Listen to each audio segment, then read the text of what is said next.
tendo o livro da Bíblia em suas mãos, aberto em 1 Samuel, podemos começar. O que é dito de Elcana, que tinha 2 esposas? Parece ser um tipo de Cristo e das 2 dispensações, a dispensação de Israel e a dispensação da igreja. Ana representaria os judeus com os quais Deus volta a tratar em misericórdia. Penina, os gentios, que são deixados de lado. É isso o que podemos distinguir na canção profética de Ana. Vemos também a corrupção do sacerdócio e o juízo de Deus pronunciado contra a casa de Eli. O sacerdócio de Arão e de seus filhos era um tipo da igreja. As circunstâncias do povo judeu sob Samuel, o profeta, sob Saul e Davi, até Salomão ter subido ao trono, são uma figura dos eventos preparatórios que introduzem o reino do Messias.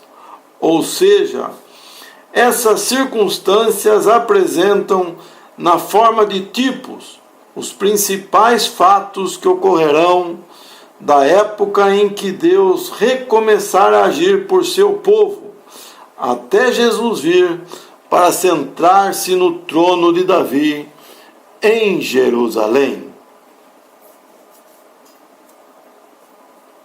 A palavra de Deus pronunciada a Eli é o testemunho que Deus levanta contra seu sacerdócio antes de executar o seu juízo. A igreja, que tem o discernimento do que irá acontecer, deve também levar o testemunho de que Deus está prestes a julgar e rejeitar o corpo gentil cristianizado. O juízo de Deus está para ser cumprido naqueles que compartilham da corrupção que foi introduzida na igreja. Leia Judas 5. É sob o sacerdócio de Eli e seus filhos que o juízo começa a tomar lugar contra tal ordem de coisas. Como sacerdote, Eli já não tinha mais o discernimento que lhe era requerido.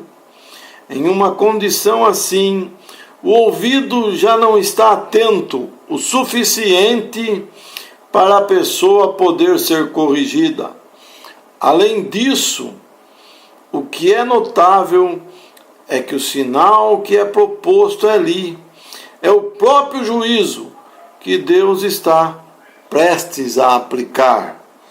Isso vemos em 1 Samuel, capítulo 2, versículo 34. O juízo contra a casa de Eli tem sua execução completa apenas nos tempos de Salomão ser elevado ao trono. Consulte 1 Reis, capítulo 2, os versículos de 27 até 35. O sacerdócio estabelecido por Salomão é de acordo com a palavra de Jeová, pronunciado a Eli pelo homem de Deus, um sacerdote fiel que andará sempre diante do meu ungido. 1 Samuel, capítulo 2, versículo 35. A concretização dessa figura apresentada sob a realeza de Salomão irá ter lugar quando Cristo estiver assentado em seu trono em Jerusalém, e o sacerdócio que é mencionado na descrição da ordem do templo em Ezequiel 44, versículo 15. Arão e seus filhos representavam o sacerdócio celestial no caráter e posição que Jesus assumiu por sua ressurreição. A posição da igreja, que é de Cristo, o homem glorificado diante de Deus Pai. Aquilo que é indicado como substituindo o que foi rejeitado é a expressão perante o seu ungido. 1 Samuel, capítulo 12, versículo 3. Trata-se de um sacerdócio em diferente posição. O primeiro é celestial, que é o que é prefigurado no tabernáculo, exemplo e sombra das coisas celestiais. Consulte Hebreus, capítulo 9, versículos 23 e 24. O outro sacerdócio é na terra, para o templo em Jerusalém, na época quando o Messias estiver assentado no trono de Davi. Este sacerdócio não acabará, e o mesmo vale para o povo judeu restaurado, pois Cristo terá assumido o governo em suas mãos. Aquilo que foi colocado nas mãos do homem, sob sua responsabilidade, fracassou em cada uma das dispensações. Mas Deus, conforme a sua graça, manteve sua eleição. A Ele seja toda a glória. Uma instrução da mais alta importância para nós gentios surge no capítulo 2, 27 e 28 de 1 Samuel. Antes de executar o juízo sobre aquilo que está corrompido, Deus sempre traz à memória a natureza da sua vocação em conformidade com sua graça, no que diz respeito à bênção colocada nas mãos dos homens que foram os objetos da sua bondade.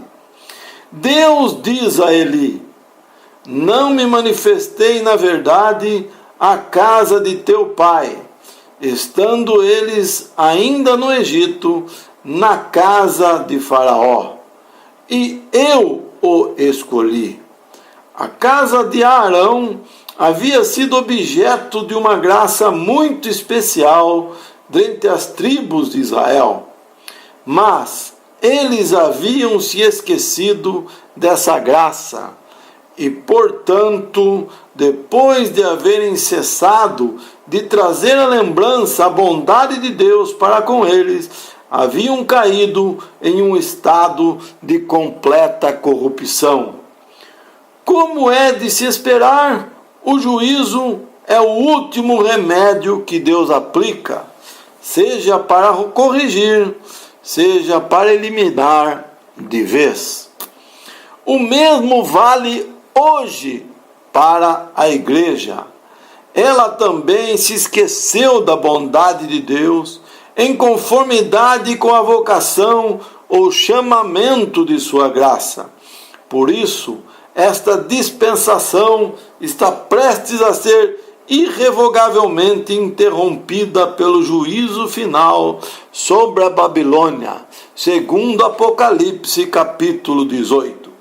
Portanto, é de maior importância para o cristão não se esquecer da graça de Deus relacionada à sua vocação ou chamado inicial. Lembremos-nos de como Deus nos escolheu, a fim de escaparmos da consumação da ameaça feita por Jesus a Laodiceia: vomitar-te-ei da minha boca. Consulte Apocalipse capítulo 3, versículo 16. Você acaba de escutar uma pequena meditação baseada em 1 Samuel capítulos 1 e 2, feitas por João Nelson Darby. E quem vos fala é o seu amigo e irmão Júlio